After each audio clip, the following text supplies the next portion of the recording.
están amigas y amigos de Fuerte y Claro? Bienvenidos a este su espacio aquí en el streaming de la República. Como todas las tardes, Manuela Camacho acompañándolos de 3 a 4 de la tarde. Sigue calentando la contienda electoral. Ayer pudimos hacer un poco de análisis de los últimos resultados de encuestas. Recordemos que ahora de esta semana tiene que haber silencio electoral, no va a haber nueva publicación de encuestas, al menos no en el Perú. Pero ya tenemos un poco el panorama de lo que nos puede deparar el destino para este domingo.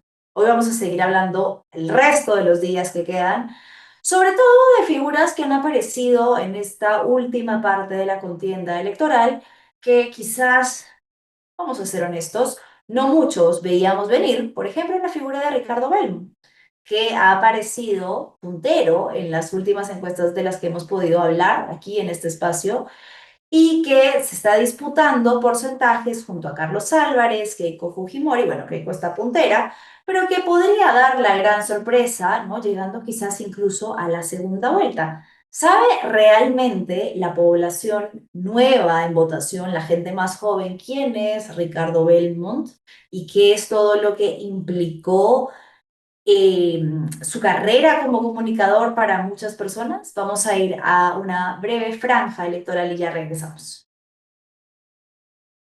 Bien, y ahora sí ya estamos de regreso y quiero que sí dediquemos algunos minutos a hablar sobre estas nuevas caras que están apareciendo como punteras en las encuestas. Tengo un invitado especial con quien vamos a dedicar algunos minutos a hablar sobre el factor Ricardo Belmont. Está conectado ya David Rivera, politólogo, a quien agradecemos mucho su presencia. David, ¿cómo estás? Muy buenas tardes. Buenas tardes, Manuela, ¿cómo estás? ¿Qué tal? David, te escuchaba hablar ayer en un programa sobre algo muy interesante de la aparición de Ricardo Belmont, ¿no? Obviamente ahorita vamos a hablar un poco también del panorama en general, pero no quería dejar pasar esta aparición que puede ser repentina para algunos, no tanto para otros, de Ricardo Belmont, que no figuraba para nada y no lo ha hecho, quizás tampoco ha tenido tan buen desempeño en elecciones anteriores, ¿no? Tú decías algo que me llamó mucho la atención, que puede ser cierto, que en los debates nos hemos centrado de repente en ver quién era la persona que hacía la puya, quién era el que se peleaba o la que se peleaba, porque fue Marisol Pérez Tello directamente con Keiko Fujimori, con Rafael López Aliaga, pero que quizás en el común denominador estas peleas, por así decirlo, no eran tan bien percibidas del todo y que hubo una persona que es un comunicador por excelencia de antaño y desde hace más de 3 décadas, que quizás supo aprovechar mejor esos espacios precisamente desde el ámbito de la comunicación, Ricardo Belmont. ¿Cómo ves tú este ascenso de la figura de Belmont en las encuestas? Sí, definitivamente nadie habló de Belmont ni después del debate, ni al día siguiente del debate, y todos hemos comenzado a hablar de él a raíz de que de pronto ha aparecido trepando en las encuestas, ¿no? Y además con una pendiente bien marcada, ¿no? Que si uno se deja guiar por las últimas elecciones debería indicar que le está pisando los talones a los que andaban segundos. Ahora, sobre el punto que planteas, claro, el 90% de la población rechaza este Congreso. Y dicho eso, uno no entiende cómo puede ser que si suman los votos de Keiko Fujimori con López Aliaga, Acuña, Luna, todo junto por el Perú, no, pues no se llegarán al 30% en conjunto, ¿no? Ujú. Ahí hay un 20% que hay una contradicción aparente, ¿no?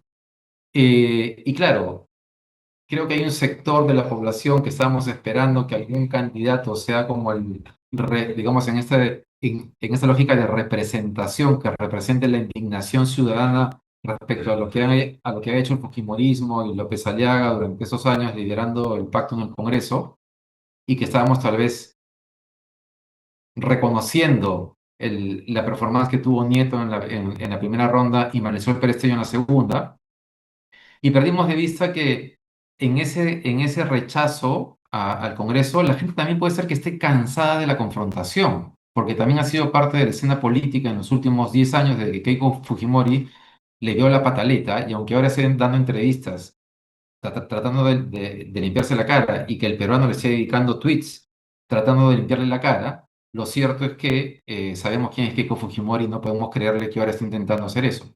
Pero claro, la gente puede estar en contra de Keiko Fujimori y de López Aliaga, pero la gente también está harta de la confrontación. Y cuando uno mira el debate nuevo, yo vi el debate nuevamente para entender qué os había pasado. Sí, pues, Ricardo Belmo fue la única persona que tenía un discurso cercano, es un gran comunicador, tenía la sonrisa amable, hacía gestos con sus contrincantes, hablaba de la juventud, de la experiencia, y le pegó al pacto también. No es que no le pegó, lo dijo 2 o 3 veces en el debate. Y habló de la corrupción, habló incluso del cambio en la Constitución y recuperar las materias primas para la patria, ¿no? Discurso de izquierda, aunque luego tuvo que hacer un video diciendo que no era de izquierda, pero en general. Claro, una vez que vi el debate nuevo recordé a ese personaje de los 90, 80, que era el hermanón, ¿no? Del mensaje positivo y que te levantaba el ánimo, ¿no? Que siempre imitaba a ver la vida de una manera, digamos, optimista en medio de las dificultades de ese momento. Y Ricardo Belmont es un gran comunicador y cuando la cancha está a su favor y no lo presionan, puede lograr hacer ese tipo de, de posicionamiento. Ya luego me imagino que hablaremos del lado no tan positivo del hermanón. Sí, sí, sí, sí.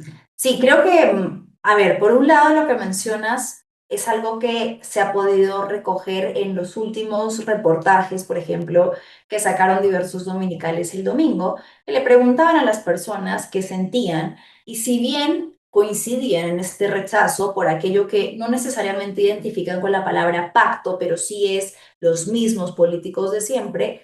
Algo que señalan es que también están cansados de que se peleen todo el tiempo y que en esa ecuación de pelearme con el otro queda excluido el peruano, porque no encuentran ningún beneficio directo en que se digan dos políticos lo que piensan del otro. Quizás, ¿no? Eso hace percibir a las personas de a pie que eso simplemente es algo performativo y que no obtienen ningún beneficio directo. Es decir, ya, ok, le dijo todas sus verdades a esta persona que viene contaminando la política, pero más allá de eso, no hay beneficio para la población, no hay propuestas para la población, ojo, desde la percepción, ¿no?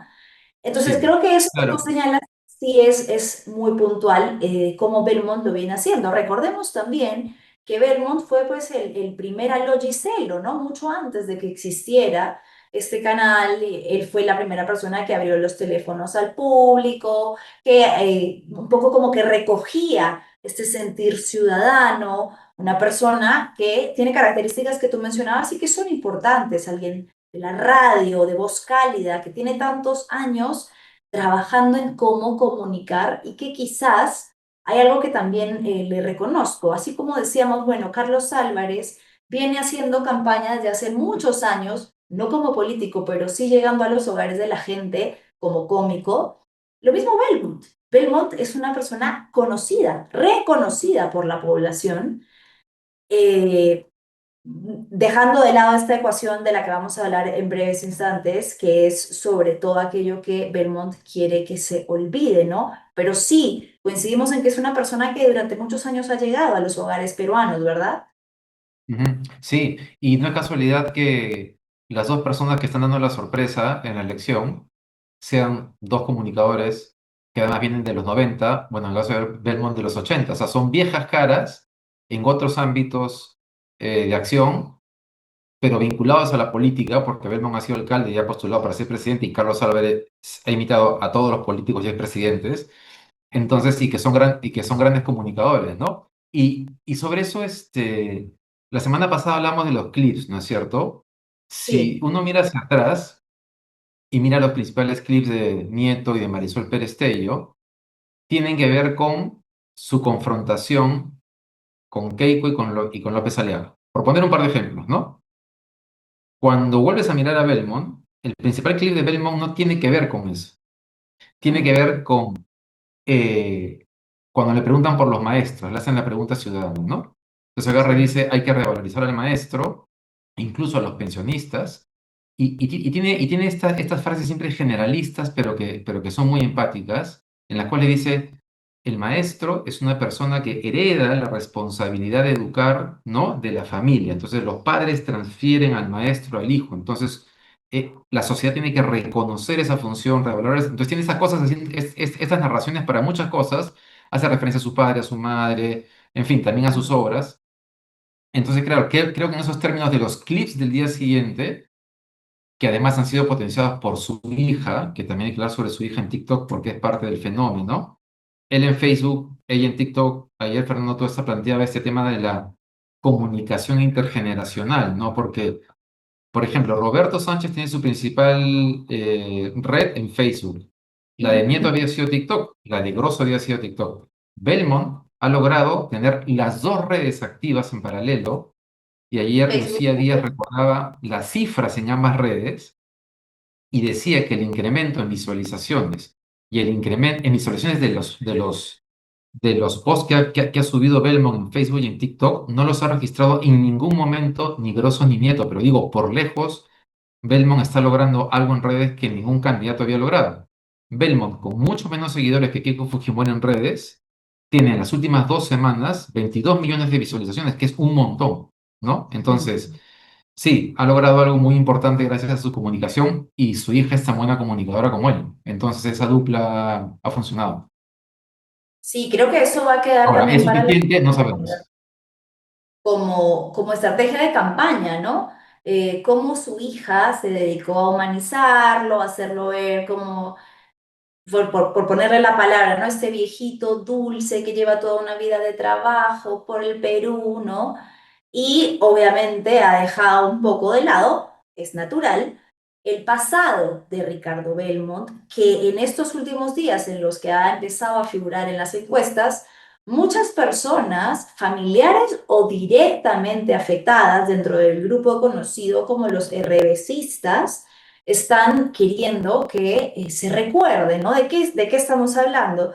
De la década de los ochentas, cuando Ricardo Belmont, en su canal de RBC, empezó a pedir, no sé si podríamos decirle ayuda, pero más bien una figura como de sociedad, es la palabra correcta, con las personas para que compren las acciones y poder ayudarlo a salvar el canal, diciendo pues que era un canal que era para el pueblo, que recogía la voz del peruano de a pie y que necesitaba de la ayuda de nuestro canal. Ahí estamos viendo en la pantalla.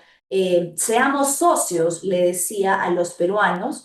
Y hubo muchas familias que depositaron no solo su confianza, sino materialmente dinero, grandes cifras de dinero, y que luego empezaron a reclamarle a Belmont que jamás vieron una utilidad de este dinero y que cuando algunos de estos en situaciones de emergencia o de salud lo pidieron de regreso, pues no volvieron a ver ese dinero. Ahora Belmont ha salido en entrevistas recientes a decir que eso es algo normal, que pasa con los canales, que él nunca estafó a nadie, pero lamentablemente sí hay muchos peruanos que nunca volvieron a ver esa inversión.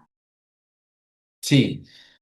No sé si te acuerdas, en los 90 cuando se privatizaron las empresas públicas, en un momento que se cuestionaba que los peruanos no tuviesen participación, se lanzó ese esquema de participación ciudadana. Entonces, además de la venta de acciones de Telefónica, que en ese momento, ¿cómo se llamaba la empresa en el Perú de Telefónica? No recuerdo, pero bueno, se lanzó una oferta y la gente comenzó a comprar acciones de Telefónica en ese momento para ser socios de esa empresa privatizada, ¿no? Entonces, él hizo Ujú. un proceso así con su canal. Le faltaba capital, abrió el accionariado, hizo socios, creo que son 700.000 personas, no recuerdo bien la cifra, pero Sí, digamos son miles de 70 personas, mil personas y 7 millones de dólares recaudados. 70.000 personas, Sí. ya. Entonces, mucha gente invirtió su dinero ahí. Y o sea, es verdad que es una inversión privada, ¿no? Y que tiene un riesgo. Entonces, y la gente decidió, lo que pasa es que Belmont es un gran vendedor de todo, ¿no? O sea, Belmont podía venderte cualquier cosa, ¿no? Y vendió bien su canal, la gente, además el concepto de que seas partícipe y socio de un canal, que además la gente le encantaba porque era el único que abría el micro y, ¿no? Y la gente participaba. Mis padres veían a Belmont en los 90 y yo también con ellos, ¿no? Era muy potable. El tema es qué cosa pasó después, ¿no? Es un canal que no fue rentable y ahí lo que acusan quienes invirtieron en el canal fue que los que terminaron siendo diluidos por Ricardo Belmo. Es decir, que como la gente que invirtió ya no tenía capital para seguir invirtiendo, solamente aquel que podía invertir terminó comiéndose la participación del resto. Y Claro, eso sí es cuestionable. Ahora, en términos privados, es totalmente legal, porque el que tiene la plata en una sociedad privada hace el aporte de capital, y si los minoritarios no tienen el capital, se diluyen. Habría que ver si hubo algo ilegal. Pero en términos del concepto que él vendió, sí hay una contradicción. Hay una contradicción entre que buscase abrir el accionariado al pueblo, que era su rollo, y de pronto decidiera diluirlos, ¿no? Eso es una cosa que él tendría que responder.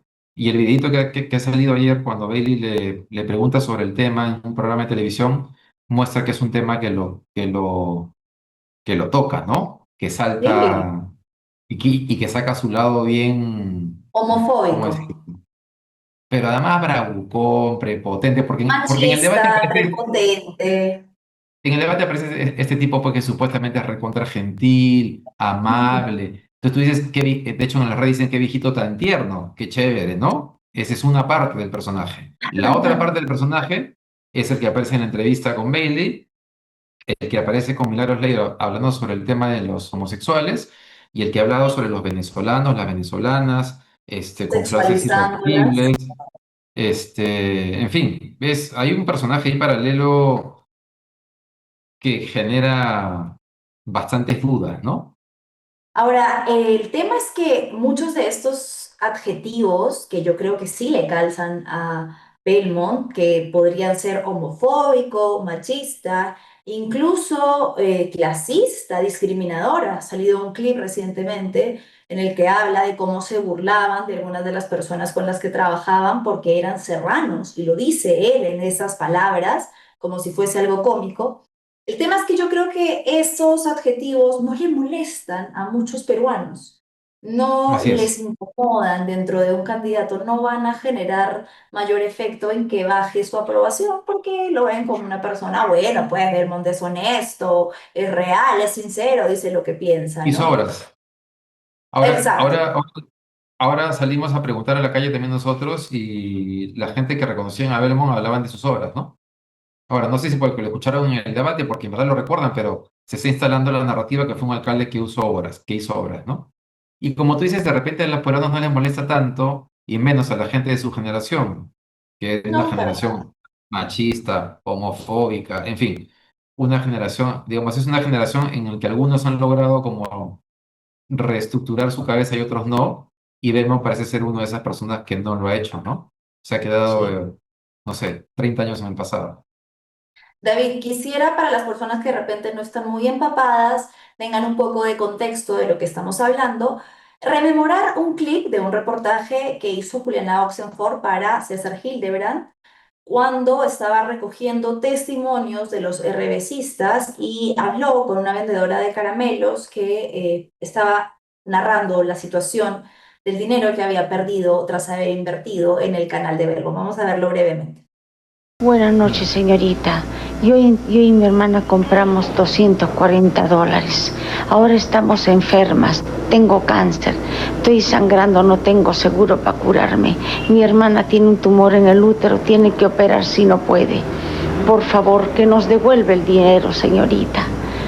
Que necesitamos urgente, no comemos, no tenemos para comer, comemos una vez al día, yo vivo vendiendo caramelitos. Esta señora no tiene ni para la luz. Esta casa es de un familiar. Nosotros hemos venido esta noche con grupo electrógeno para poder salir al aire porque realmente era imposible. Ricardo Belmont Casinelli, con estos trípticos, con estos folletos, les agradecía a todos sus accionistas, a sus socios, que con $1, desde $1 o un equivalente en moneda nacional, podían pues formar parte de RBC.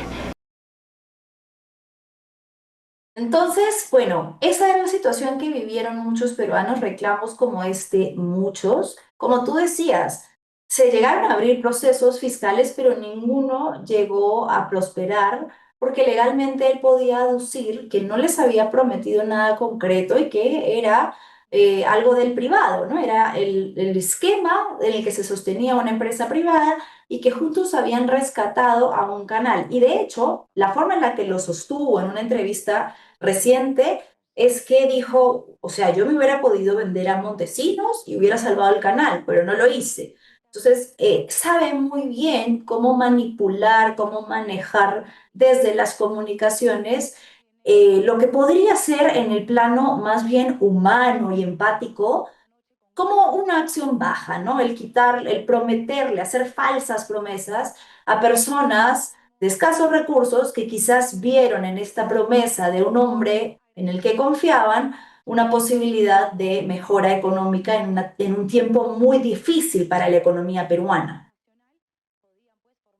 Sí, y en cualquier caso, si legalmente él tuviese razón, lo que no puede pasar es que él pretenda volver a la escena pública, lanzarse como candidato a la presidencia y que pretenda no responder por ese tipo de temas. Tendría que responder. Y además de eso, tendría que responder con tranquilidad, porque, digamos, cuando estás en una función pública y ahora más con las redes sociales que existen, que no habían en su época, vas a estar sometido al escrutinio público todo el tiempo. Entonces tienes que tener la capacidad para saber que tienes que responder por aquello que no ha funcionado bien, ¿no? No picarte y responder por aquello que haya que responder. Porque cuando todo va bien, y hemos tenido gobiernos que han comenzado muy bien y todo les iba bien, y de pronto cuando la tortilla se voltea no saben qué hacer, es cuando uno demuestra cuán buen político puede llegar a ser o no, ¿no? Correcto. Bien, David, te agradezco muchísimo este tiempo. Una apreciación final sobre lo que nos espera para este domingo. Bueno, tú dijiste Ah, en el eso sí. programa de ayer con tu esta que quizás Belmont daba el gran salto a la segunda vuelta. ¿Te animarías a hacer un anticipo de Mira, quiénes podrán ir? lo que pasa es que, o sea, Belmo, si Belmo saltaba hace unas 2 semanas o 3, yo decía no, no llega, por todas las cosas que han aparecido. Pero claro, es el candidato que está saltando en el tramo final. Las Sí, personas casi no conocen a los candidatos, entonces tal vez tengan la suerte de que no alcancen las balas para terminar de desinflarlo. O puede correcto. ser que lo desinflen y que eso termine haciendo que pase a segundo plano las críticas a Álvarez y que Álvarez sea el que suba. Entonces, en realidad, cualquier cosa puede pasar. Pero, Manuela, ¿sabes qué cosa me parece que es lo más importante? Y es que con la foto actual, lo que se viene es terrible para el país. Porque la bancada que tiene Carlos Álvarez, los vicepresidentes que tiene Ricardo Belmont, lo único que nos muestran es que vamos camino a un Congreso que va a ser muy parecido Al al actual. anterior, o peor, elegido democráticamente. Y si no logramos que algunas bancadas de algunos partidos que se han esforzado por armar unas listas parlamentarias para diputados y para senadores, con gente profesional y decente, logren pasar la valla, vamos a estar en un escenario muy feo a partir de julio de este año, ¿no? Yo iba a decir el próximo año, de julio de este año. Entonces, sí toca, creo, sin saber qué vienen las encuestas, sabiendo ya quiénes están adelante, recordar lo que nos ha pasado estos 5 años y tratar de buscar a esos partidos, que hay mucha información en redes, hay partidos de derecha, centro, izquierda, y voy a mencionarlos porque ya muchos influencers lo han hecho, que se han preocupado y esmerado por preparar listas al Congreso con ciertos criterios. Está a la derecha, podría estar Rafael Belaúnde, un poquito más a la centro derecha Nieto, en el centro Marisol Pérez Tello y Mesías Guevara, y más a la izquierda Alfonso López Chau. López Chau no nos encantará, no emocionará, pero eso es su chamba. En la centro izquierda, de conformar una lista al Congreso, buena. Entonces, tenemos que ponerle un poquito de racionalidad, pensando en qué cosa queremos en los próximos 5 años, que necesitamos un balance de poderes y que haya este grupo de partidos que han hecho su trabajo y su tarea para tratar de llevar listas, digamos, buenas al Congreso, ¿no? Bien, muchísimas gracias. Ha sido David Rivera, politólogo. David, gracias por el tiempo y bueno, que Dios nos ayude. Gracias, Manuel. Que Dios nos ayude eso. Chao.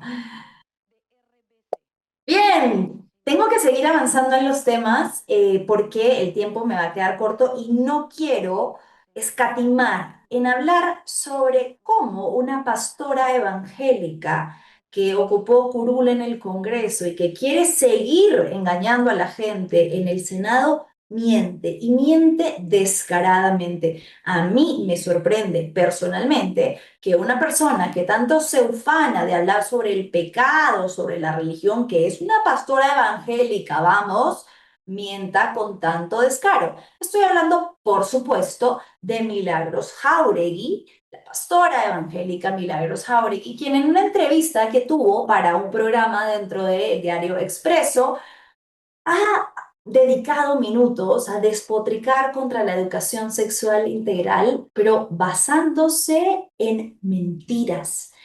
Quiero, antes de dar pase a nuestra invitada, con quien vamos a desmenuzar un poco las declaraciones de la pastora y candidata al Senado, que escuchemos cómo miente sobre cómo supuestamente la educación sexual integral hace que las niñas y los niños estén obligados a pintarse las uñas y la boca. Eso fue exactamente lo que dijo, pero si no me creen, escuchémosla primero. Volviendo a Carlos Álvarez, se habla, es un secreto a voces que es homosexual. Si es homosexual, ¿corremos riesgo de que él impulse una agenda LGTB? Por supuesto, él sale y te aseguro que toda la agenda que hemos hecho retroceder en estos 5 años de trabajo, ellos así van a aprobar el aborto, van a derogar las leyes que hemos hecho. Hemos quitado el lenguaje inclusivo de los textos escolares. Hemos quitado la palabra género para que no existan leyes a favor del género, sino existan leyes a favor del hombre y de la mujer. Como debería ser. Cuando hablamos del hombre y de la mujer, igualdad de derechos, estamos poniendo a la mujer sobre el tapete. Porque hoy legislar para el género ahora puede ser muchísimas cosas. No es como antes. Que puede ser todo y nada, ¿no? Y decía hombre y mujer. Hoy puede ser, Aarón, lo que tú menos te imaginas. Entonces, hicimos una ley para quitar el enfoque de género y volver a legislar por un hombre y la mujer.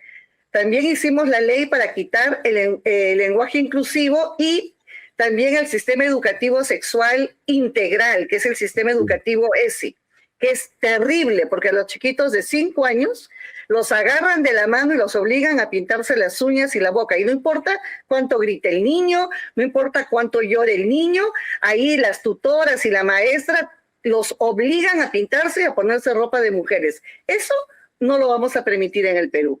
Y ya hicimos la ley y la ley fue publicada en el peruano. Y ya es ley. Por eso es que yo quiero seguir en el Congreso. Esto es abiertamente mentira. Y Milagros Jáuregui lo sabe. No tiene cómo comprobar que la ESI sea causante de una escena como la que ella ha narrado.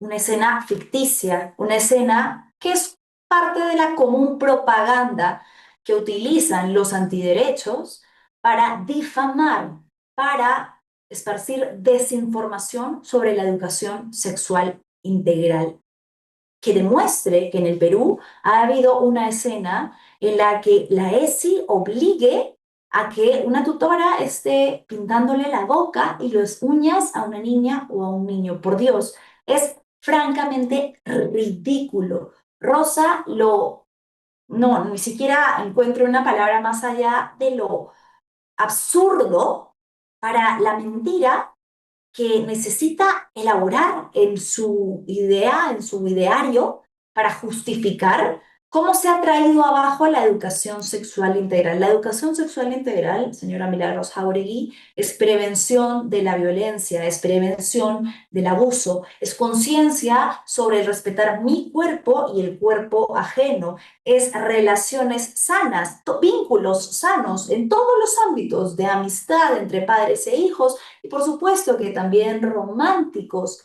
Es respeto por mí mismo y por el otro. Es información sobre salud sexual y reproductiva. No tiene nada que ver con lo que usted ha mencionado y lo sabe. El problema es que usted apela al miedo, apela al miente, miente que algo queda, que alguien la escuche y diga, sí, yo escuché que si aprobamos la educación sexual, entonces a nuestros hijos les van a hacer eso que usted ha narrado. Una escena que usted se inventó, que no existe, que no tiene cómo probar, porque es producto de su imaginación y de su propaganda. Y el problema es que mientras que esto que usted narra es ficticio, hay realidades que sí son causadas más bien por la falta de educación sexual integral. ¿Cómo? Como las estadísticas de las miles de niñas y niños víctimas de abuso sexual, como las más de 800 denuncias de niñas estancadas en Condorcanqui, producto de qué? De abuso sexual. Víctimas que no saben lo que están atravesando, no tienen cómo verbalizarlo y por lo tanto no tienen cómo denunciarlo. Eso es lo que hace la ausencia de ESI, no lo que usted se está inventando como ESI, que no es más que blasfemia, mentira y por ende pecado. Y usted, más que nadie, debería saberlo. Tenemos ya conectada a nuestra invitada Lea Sassin, periodista especializada en temas de género. Lea, ¿cómo estás, querida? ¿Cómo estás, Manuela? Como bien dices, nos convoca otra vez esta persona, que no es cualquier persona, ¿no? Es la número 2 de la lista de Rafael López Aliaga, una persona que está en el poder y desde el poder ha hecho mucho daño y que quiere seguir allí, ¿no? Realmente estaba escuchando nuevamente sus declaraciones y como dices, es una persona que sabe que lo que dice es mentira, pero lo utiliza para recaudar votos, lo utiliza para empujar una campaña electoral y creo que eso es lo que hace más terrible toda esta situación, ¿no?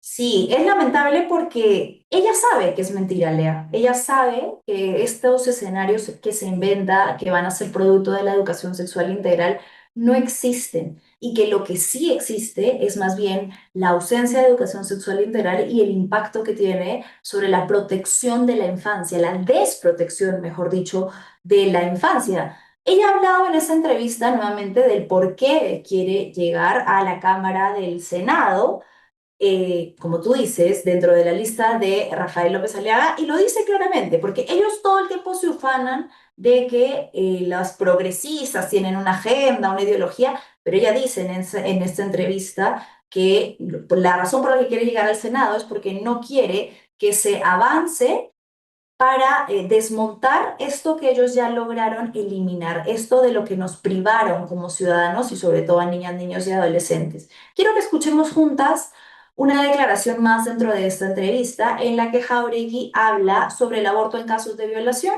y volver con tus impresiones. Vamos a escuchar lo que dijo. En el caso de violación, donde el violador es el personaje más detestable y más cruel de toda esta escena, la joven, la señora, es una víctima. O sea, hay un agresor y hay una víctima, pero no, la pena de muerte es para el bebé que está ahí, el más intenso, el que ni siquiera tuvo nada que ver en esta figura. No, para él, pena de muerte. ¿Por qué no mejor pena de muerte para el violador? En el caso de Bien, Lea, ¿qué te parece? ¿Qué me puedes decir de esto que ha dicho sobre ni siquiera aprobar el aborto en casos de violación, que además ya está respaldado por un derecho supremo que es el aborto terapéutico? Así es, pero recordar que estas personas, así como han ido en contra de la educación sexual integral, también han pretendido ir en contra del aborto terapéutico, que es legal hace más de 100 años en este país, y también han intentado investir por ese lado. ¿Y qué hacen?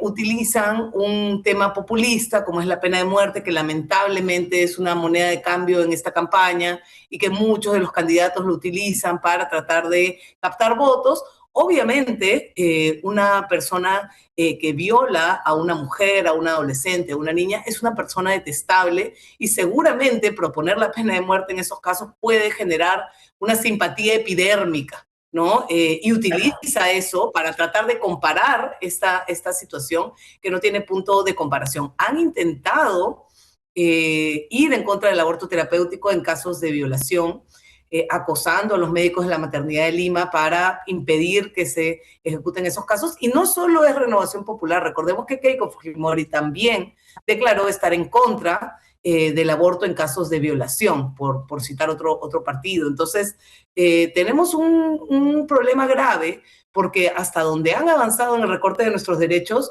no les es suficiente y lo que pretenden es llegar al Senado para blindar estos retrocesos y para ir más allá. Y lo que pretenden es retirar causales para el aborto terapéutico, limitando la posibilidad que niñas víctimas de violencia, que niñas y adolescentes puedan acceder a un aborto terapéutico que de por sí ya es complejo de acceder en nuestro país, como sabemos. Entonces, claro, utiliza esta narrativa, ¿no? De decir por qué no la pena de muerte a los violadores, que es un tema que no tiene absolutamente nada que ver con el acceso a un aborto terapéutico para sobre todo el caso de niñas y adolescentes víctimas de violación, aunque deberíamos estar en realidad pensando en un paso más allá. Que Claro, debería ella ser lo dice. la Ella dice, civilización, que no es al Perú. voy a estar en el Senado para que ni se les ocurra pensar en el aborto, ¿no? O sea, ella quiere seguir avanzando en esta agenda que ellos sí tienen. No sé si te pasó lo mismo, querida Lea, pero yo me quedé un poco, o sea, es que es duro, es escalofriante y a mí sí me escarapela la piel escucharla, porque ni siquiera hay una mención a la víctima, ¿no? Ella habla de un suceso de violación y en lo que parece ser una transacción de culpa, ella solamente habla de violador y de producto de la violación. Hace un borrado absoluto de las niñas, de las mujeres que son víctimas de este delito. Para ella no existen, no importan, no las menciona. Entonces trata de trasladar un asunto que no tiene nada que ver con el plano moral, porque habla de la culpa, cuando aquí la culpa está relacionada con lo religioso, lo moral, pero en el plano jurídico, quien es sujeta de derechos también es la víctima, la que está siendo la principal afectada con esta situación y que para Jáuregui no existe, casi nunca las menciona. Claro, y esta mujer ha estado a cargo de un albergue en el que supuestamente atendía justamente a niñas y adolescentes víctimas de violencia, que claramente no le interesan ni están en el foco de su atención. Las invisibiliza por completo y, claro, nos plantea una situación en la cual hablamos solamente de dos ejes, ¿no? Del agresor, la persona que ejerce la violencia y del producto de la violación. ¿Por qué? No porque les interese tampoco No. la vida de esta criatura, sino porque es una agenda política. Y quería traer a colación que hoy vi que el Foro de Madrid se ha pronunciado justamente apoyando la candidatura del partido que lleva a esta señora, empujando a una línea política de derecha antiderechos, de derecha ultraconservadora, y que busca legislar en esa línea, ¿no? Entonces, ellos pertenecen a una tendencia internacional y que va empujando justamente en línea contraria con nuestros derechos. Lo preocupante es que estas personas van a entrar al Senado, según todos los sondeos que vamos viendo, van a tener un poder político importante y lo que en algún momento pensamos que se podría revertir, luego de haber tenido a esta señora incluso dirigiendo la Comisión de la Mujer, pues va a simplemente quedar ya escrito sobre piedra, porque no se va a poder revertir con el supersenado que han creado. Y probablemente con muy pocos votos, ¿no? Va a entrar de arrastre, porque ya sabemos cómo se ocupan los números dentro del Senado, ¿no? Quién es más afín al candidato o quien termina depositando mayor dinero para la campaña obtiene un número más cercano.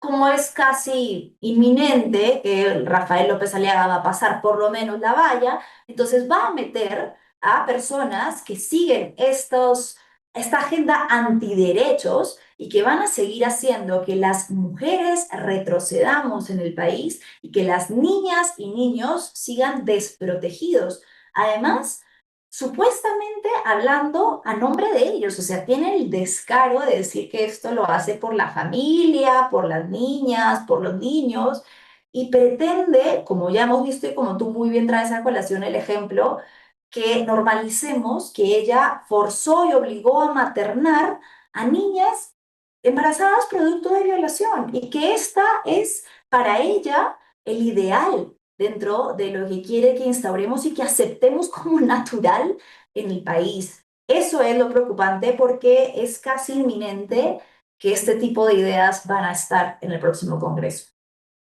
Sí, y creo que otra cosa que mencionaba Manuel y que es importante alertar, porque muchas veces, de repente en nuestros grupos de WhatsApp, en nuestras reuniones familiares, hay personas que repiten estas consignas que personas como ella, como el congresista Muñante, esparcen sin ninguna verificación, ¿no? Como esta narrativa de que en las escuelas obligan a los niños a feminizarse, a pintarse las uñas, a pintarse los labios, y lo repiten porque así se lo escucharon a alguien que representa algún tipo de autoridad.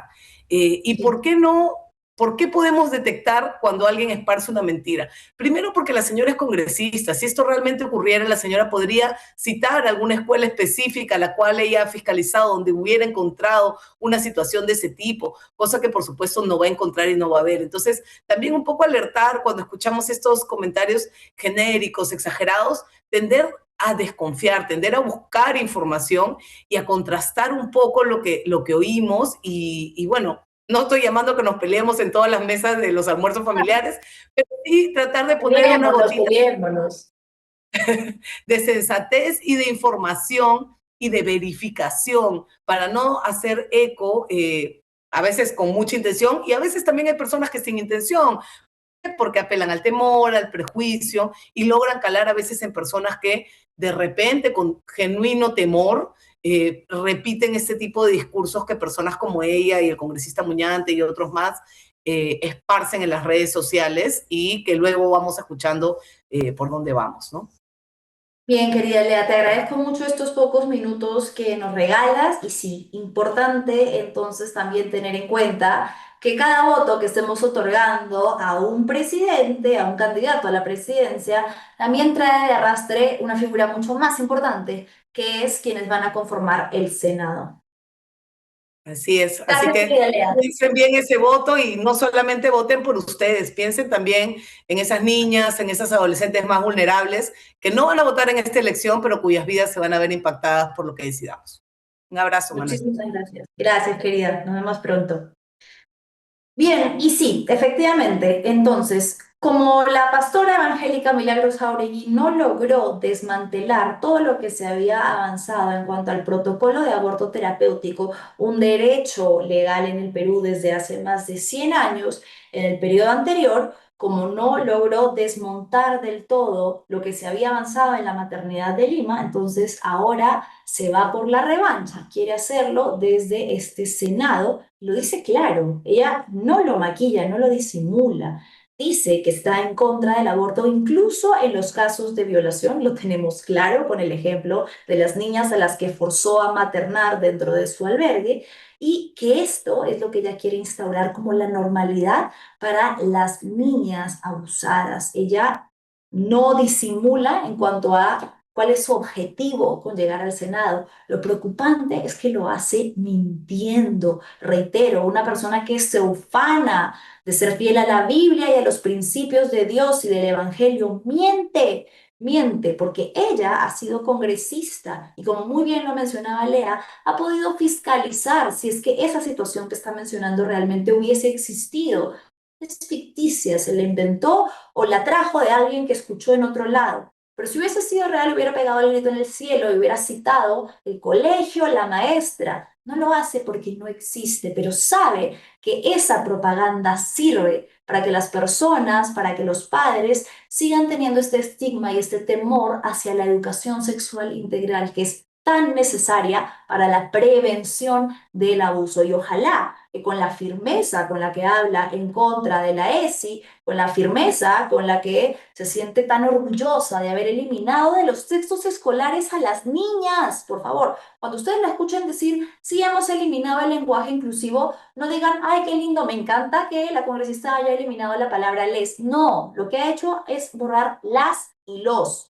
Ha omitido que en el mundo existen hombres y mujeres y ha optado por el genérico los para incluirlos a todos. El borrado de mujeres que desde la educación tanto llevamos insistiendo que hay que cambiar desde lo más básico, desde la base. Ella se ufana de haberlo eliminado y ojo, porque va por mucho más. Bueno, hablando de esto, de lo que causan las violencias y precisamente la falta de educación sexual integral, y el machismo instaurado e institucionalizado que personas como ella quieren que perpetúe en la sociedad, hoy tenemos que hablar de un caso que lamentablemente es la normalidad para muchas mujeres en el Perú. Vamos a ir con un caso gravísimo de acoso sexual callejero. Primero vamos a una pausa y ya regresamos con el testimonio de la protagonista. Bien, voy a hablarles sobre una historia con la que estoy segura miles, millones de mujeres se pueden sentir identificadas. Ese temor, esa angustia, esa incertidumbre que recorre tu cuerpo cuando en el transporte público te sientes acosada. Esta es la historia de una mujer. Olga, es lo único que vamos a decir sobre ella, que lleva denunciando y ha denunciado penal y formalmente a un sujeto por haberla acosado en reiteradas ocasiones. Olga es una mujer, madre de familia, trabajadora, como millones de peruanas, que tiene un horario laboral en el que ingresa muy temprano y sale tarde en la noche y su único deseo es volver rápido a casa para estar con su esposo y con su familia. En ese trayecto, ella utiliza el transporte público.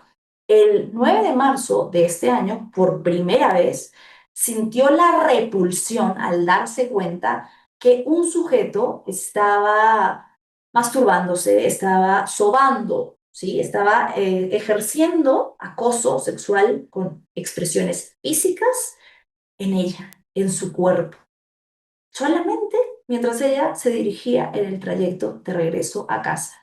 Cualquiera de nosotras que ha experimentado eso sabe todo lo que viene, todo lo que acompaña a esa sensación. Asco de tu cuerpo, el sentirte violentada, el sentir tu intimidad traspasada, el sentirte asqueada de ti misma, el no saber cómo reaccionar, la rabia por no haber hecho más. ¿Qué pude haber hecho? ¿Será que no hice lo suficiente?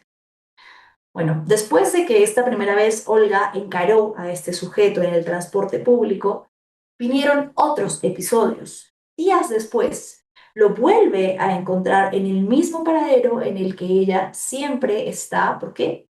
Y en un trayecto de regreso a casa, y señala que pese a que había espacio suficiente, el hombre nuevamente vuelve a buscarla para acosarla sexualmente y para traspasar su intimidad sexual, la intimidad de su cuerpo. ¿Qué hace? Se paraliza. Es algo natural, no saber qué hacer. El miedo, ¿qué pasa si ese sujeto tiene un cuchillo? ¿Qué pasa si reacciono y él luego quiere tomar venganza en mi contra? El temor que nos hace sentir, el sentirnos acosadas, vejadas, abusadas de esta manera, solo por usar el transporte público. Y no fue la última vez. En otras ocasiones, hasta el 26 de marzo, es cuando vuelve a encontrarlo en el mismo transporte público y esta vez lo encara, grabándolo en video, dejándolo registrado. Sin embargo, Olga no ha encontrado suficiente respaldo de las autoridades. Estamos conectados con Olga. ¿Cómo estás, querida Olga? Lamento mucho que tengas que escuchar esto de la voz de otra persona y revivir todo este temor que te ha surgido, que no debería atravesar ninguna mujer ni ninguna persona por el simple hecho de usar el transporte público para retornar a casa. Buenas tardes, señorita. Muchas gracias. Ustedes se pusieron en comunicación conmigo para que yo pueda exponer este tema que se me está pasando, ¿no? Como usted dice, lastimosamente no estoy recibiendo la ayuda que merezco. Que quizás yo he podido tener una pantalla el día de ayer en un canal, algo que no tienen todas las mujeres que quisieran denunciar este tipo de cosas, por eso es que no lo hacen. Pero yo, si estoy aquí es porque tengo mucho miedo. Yo no soy la que debería esconderse, yo no soy la que debería cambiar su vida por este tipo de cosas, pero ya no puedo más, no puedo comer, no puedo dormir, me siento con miedo, no puedo ir a trabajar por temor a que él y su familia hagan algo en contra mía. Conversé con usted el día de hoy porque estoy con mucho miedo de que ellos me hagan algo, aducen de que lo que quiero es dinero, señorita. Yo no busco dinero. Si ellos saben que su hermano tiene alguna enfermedad mental, y se lo digo directamente al hermano que ha salido a dar cara por él, si él sabe que su hermano tiene una enfermedad mental, ¿por qué no lo tienen bajo una vigilancia o una medicación para que él no haga estas cosas? No sabe lo que puede marcar en la vida de una persona. A mí me ha marcado totalmente. Esto es Bien, Olga, asqueroso para mí. lo sé y lo lamento mucho. Remontémonos a la primera vez, que no ha sido la única. Tú me contabas esta mañana que ese sujeto lo encuentras por primera vez en el transporte público y te das cuenta que se está masturbando cerca a ti, que está utilizando su cuerpo para su placer sexual, lo que resulta francamente asqueroso, pero además un delito que constituye acoso sexual. Sí, bueno, como contaba, de verdad es que vengo contando este episodio tantas veces que para mí es Lo bien, lamento. bien asqueroso, pero necesito que se haga justicia. La primera vez yo subí al bus, el bus estaba completamente lleno, señorita, muy lleno. Entonces yo estaba de espaldas, habían dos señoritas que estaban delante mío que miraban hacia el carro y yo miraba hacia afuera del bus. Y en eso siento que alguien se para primero detrás de mí. Como cualquier carro lleno, yo tengo un hijo varón y no me gustaría que malinterpreten la situación acusándolo de algo que de repente es por un momento, por lo que el bus está lleno y no me presentí algo más. Hasta que siento claramente cuando este hombre se para detrás de mí, siento sus partes íntimas detrás mío, por no dar un lugar en específico de mi cuerpo. Ujú. Es ahí donde yo volteo con mucho asco y le digo a él, vete, cochino, le digo, me estás tocando, vete más allá, ¿qué te pasa?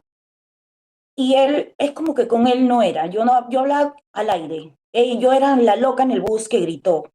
Y él lo único que hizo fue alejarse de donde yo estaba, detrás mío, porque él sigue detrás mío, se alejó y se bajó a las 2 cuadras aproximadamente. Entonces ahí yo dije, ya, caramba, esto es algo fortuito, pues ya, ¿qué voy a hacer ante eso, no? Es más, toda la gente me escuchó gritar y nadie se metió. Entonces quiere decir que estaba sola. No hice nada. Esa fue la primera vez. Yo al señor no lo conozco, nunca en mi vida lo he visto. Ni siquiera uno está caminando pensando de que alguien te está siguiendo, ¿no? Esa es mi rutina de todos los días. Hace 3, 4 años que yo trabajo por ahí y nunca algo así me ha pasado. Ni me han rozado en Esto el carro. sucedió en Miraflores, ¿verdad? Sí, en el paradero de la avenida José Pardo, que está frente al Saga Falabella, que es un paradero muy recurrido. Hay muchos turistas, hay mucha gente, y ese día no había serenazgo, no había nadie, señorita. Es más, ni Sí. siquiera hay una cámara de seguridad que enfoca ese paradero donde muchos chicos que salen del instituto, que estudian inglés, de los bancos que trabajan, no hay ni siquiera una sola cámara afuera que me pueda ayudar a mí a ubicar. Hay una que se encuentra en el óvalo, que es 360, que probablemente no ha grabado el momento que me ha pasado. Entonces, no, Olga, yo lo único, sí, sí, no fue la única vez.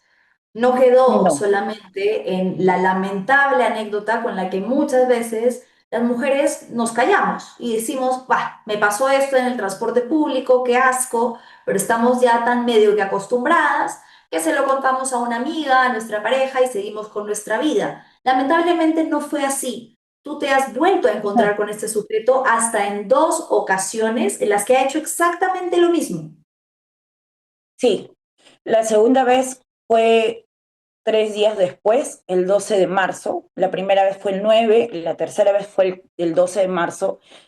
Y obviamente yo no pensé que me iba a volver a pasar algo así, entonces yo no estaba como que a la expectativa de que alguien me esté tocando. Yo solamente caminé como todos los días a mi paradero, subí el bus y nuevamente, y para contarle específicamente, no éramos más de 5 personas que estábamos paradas en el bus.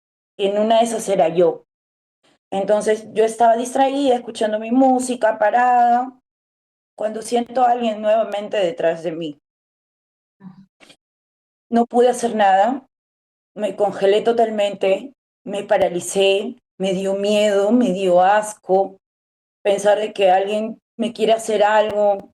Y nuevamente sentí como este hombre rozaba sus miembros detrás de mí, 2 veces. No es de que se paraba y bueno, ya si yo me muevo, ya la que se choca soy yo, no. No, no había gente para que él esté parado detrás de mí.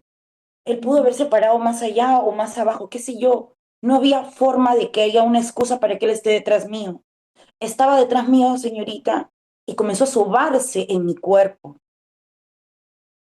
Yo no pude hacer nada, lastimosamente. Es algo que me arrepiento, porque quizás si yo hubiese reaccionado de otra manera, no me hubiese pasado una tercera vez. No, Olga, no No es por pude culpa. hacer nada. No es tu culpa. Es normal que sientas eso, pero tienes que recordar que ninguna reacción tuya va a influir en una persona que tiene la voluntad de cometer el delito, de hacer esta asquerosidad. No te sientas culpable. Volvamos, ocurrió entonces una tercera vez, pese a que tú ya habías pedido ayuda a tu entorno cercano, habías alertado de la situación en tu trabajo y hasta en tu familia, volvió a pasar. La primera vez, como anecdótico, se podría decir, se lo comenté a mi esposo. Él también me dijo, pero pégale, pues, reacciona, grita. Bueno, ya se bajó, si es un cochino, enfermo, tiene cara. Yo, eso lo fue lo que le dije, no tiene cara de enfermo, mañoso, le dije. La Sí, segunda vez tenía el celular en la mano, teniendo la posibilidad de poder tomarle una foto al momento que él hizo esto y no pude. Lo único que él se movió, se fue, se bajó nuevamente del carro y le vuelvo a avisar a mi esposo lo que me había pasado. Y me dice que es el mismo. Sí, le digo, es el mismo. Y ahí es donde yo prendo mis alertas porque la primera puede ser casual, pero 2 veces el mismo hombre, el mismo lugar, la misma hora, no. Entonces yo llegué muy mal a mi casa, mal. Ahí tomamos cartas con mi esposo en el asunto y él decidió recogerme todos los días al trabajo. A mí no me gusta que me recojan del trabajo, señorita. Siempre he sido una mujer muy independiente. Siempre he pensado de que soy fuerte y no creo que sea fuerte ante esto porque sigo vulnerable, no tengo apoyo. La tercera vez eh, llega justo ese día, mi esposo no me va a recoger porque sale de viaje. Y días anteriores había ido conmigo a recogerme al trabajo, íbamos al paradero, a veces tomábamos taxi y nos íbamos a casa. Ese día no fue y me dijo, anda al paradero, tranquila. Bueno, tampoco pensé que iba a pasar una tercera vez. Ingenuamente me fui al paradero. Ahí es donde yo logro reconocerlo a él, donde yo le digo a mi esposo con el celular en la mano, volteo y le digo, es él. Le mando una foto. El hombre estaba parado en esta parte de acá, de donde yo estoy. Le tomo foto, se vuelve a parar al otro extremo, le vuelvo a tomar foto hasta que se llega a parar a mi costado. Yo esperé, no ha sido el único carro que siempre tomo que pasó una vez. Pasó uno, dije que se vaya, de repente se va a subir ahí, no se subió. Esperé otro bus de la misma línea. Cuando le digo a mi esposo, yo no me puedo subir a ese carro, tengo miedo, me voy a ir en taxi, no voy a subir al mismo carro, ese hombre me va a tocar, le dije. Obviamente mi esposo me dijo, yo creo que de alguna manera él fue el que me impulsó a que yo tenga pruebas de esta persona o reconocer a esta persona. Y me dice, sube, no le tengas miedo, él te tiene que tener miedo a ti para que no te vuelva a tocar. Es ahí donde yo subo, yo corro, Blanca. para eso él ya se había corrido más allá, porque yo me metí incluso como para esconderme entre una cochera, una salida de carros, para que él no me vea, pero ya se había parado al costado mío, o sea, ya me había como identificado. En eso él se Bien, va para el otro extremo, detrás de las ramas, y yo veo el carro y corro, porque el carro estaba yéndose más adelante. Corro hacia el bien, bus. Yo volteo para verlo, para ver si me seguía. Y cuando yo volteo, yo vi cómo él se acomodaba la correa del pantalón. Me dio asco, me dio nervios, ansiedad. Aún así yo seguí corriendo detrás del carro y subí. él sube detrás mío. Sube, esta vez yo dije, no puedo tener este miedo, tengo que grabarlo, identificarlo. Quizás me está siguiendo, quizás sabe a la hora que yo salgo del trabajo, sabe dónde trabajo, que me está Bien, Olga. siguiendo, porque ya... Mm, sí, lo escucho. Perdóname que te corte el relato. Pasa que se nos ha acabado el programa, pero no quiero dejar de mencionar lo siguiente. En lo que tú estás narrando es que sucede un tercer episodio en el que tú lo grabas y lo identificas luego gracias a las personas que te ayudaron luego de que se publicó el reportaje, ¿no? Se trata de Carlos Enrique Rivas Basurto, de 57 años. Luego de que se hiciera pública tu denuncia en Latina, por lo menos 3 mujeres han escrito a señalar que también lo han visto acusando a otras mujeres y que incluso una dice que también le sucedió a ella misma y que tuvo que narrarlo en el trabajo. No quiero cerrar sin dejar de hacer el llamado a las autoridades. Olga, tú me decías por la llamada telefónica que estás con miedo, que lo único que te han señalado es que tú no quieres ir a un hogar refugio porque no entiendes, y tienes toda la razón, porque tienes que ser tú la que altera su vida, mientras que la familia de este sujeto ahora está acusando, perdón, amenazando con acusarte de difamación y están investigando sobre tu vida. Tú tienes miedo y las autoridades no te han expresado respaldo en lo absoluto. En este momento no tienes todavía un abogado del SEM, ni se te ha otorgado un botón de pánico. Cuando ya has hecho la denuncia pública y esta persona sabe que estás tratando de que se haga conciencia sobre él, su familia solo lo apaña. Sí, fueron a mi trabajo del ministerio, me prometieron abogado, me prometieron botón de pánico, me prometieron garantías para mi vida, orden de alejamiento y hasta ahora no recibo absolutamente nada de eso.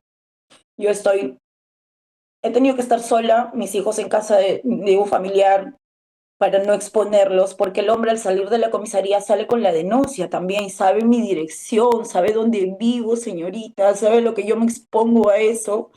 Tengo que cambiar del lugar donde estoy viviendo, de mi trabajo. ¿Y quién me cuida? El ministerio hasta ahora no se comunica conmigo nuevamente para decirme, ¿sabes qué? Acá está tu abogado, vamos a iniciarlos. ¿Usted ha visto el mensaje que le mandé? Donde la familia Sí. de este sujeto dice que yo busco dinero, que exagero, señorita, que lo único que hago es difamarlo. ¿Qué intención tengo yo si ese señor yo no lo conozco de nada? Nunca en mi vida lo he visto. Y si es una persona con enfermedad mental, que ellos se hagan responsables, es su familia. Y si Por no, que lo supuesto. mediquen. No es justo que Olga, como ella, otras mujeres estén atravesando esta situación. Ella está asustada, ha tenido que renunciar a su trabajo, tiene miedo por sus hijos y solamente quiere que la denuncia prospere para, uno, sentirse protegida y dos, evitar que otras mujeres atraviesen la misma situación. Hacemos el llamado nuevamente final a las autoridades y reiteramos el nombre de la persona denunciada por acoso, Carlos Enrique Rivas Basurto, de 57 años, cuya familia no quiere hacerse cargo de los hechos, aducen que tiene una enfermedad mental, todavía no han podido comprobarla, y de ser así, entonces que sean ellos quienes lo mantengan, ¿no?, a buen recaudo, que no sean las mujeres quienes tengan que ocultarse de él. Lamento mucho esta situación, Olga. Te doy el último minuto para hacer el llamado a las autoridades antes de despedirnos. Lo único que pido es que me ayuden a llegar hasta el final, que me protejan. Tengo miedo de que este hombre me haga algo a mí, a mi familia. La familia prácticamente me está amenazando en denunciarme. Han dicho que me están investigando. Yo no tengo nada que ocultar en mi vida. Soy una mujer casada, con familia, que trabaja tranquilamente. Por favor, ayúdeme. Necesito protección para mí, para mi familia. Por favor, no quiero tomar medidas extremas. Y el familiar ha dicho de que yo he mandado a alguien a amenazarlo, a que lo disparen, y eso es falso, totalmente falso. Y yo no voy a descansar hasta que el hermano, se retracte de lo que ha dicho, porque él tiene que tener una prueba contundente donde él demuestre de que yo he mandado, porque él dice, sicario, a matar a su hermano. Eso es totalmente falso, señorita. Si no, no estuviera aquí dando la cara. Yo no soy la que se tiene que esconder. Son ellos los que tienen que estar pensando en que yo voy a hacer justicia y ellos van a tener que irse presos. Y Yo tienen que sé. demostrarme a mí quién me cuida, señorita, quién cuida a mi familia. Nadie, estoy sola. Por favor, necesito el apoyo del ministerio y de un abogado para tomar de una vez cartas en todo esto y ya que paren, por favor, con todo, con todas las amenazas. Querida Olga, te envío un fuerte abrazo y nos estamos comunicando porque haremos el seguimiento del caso. Te envío un abrazo grande. Muchas gracias. Muchas gracias, señorita. Bien, para cerrar entonces, por favor, esta es la realidad de miles de mujeres en las calles. ¿Qué más están esperando? Han visto a una mujer desesperada sentirse abandonada y rogar que la protejan porque siente que su vida está en riesgo. Haremos el seguimiento del caso mañana. Nos despedimos y nos reencontramos a las 3 de la tarde. Chao, chao.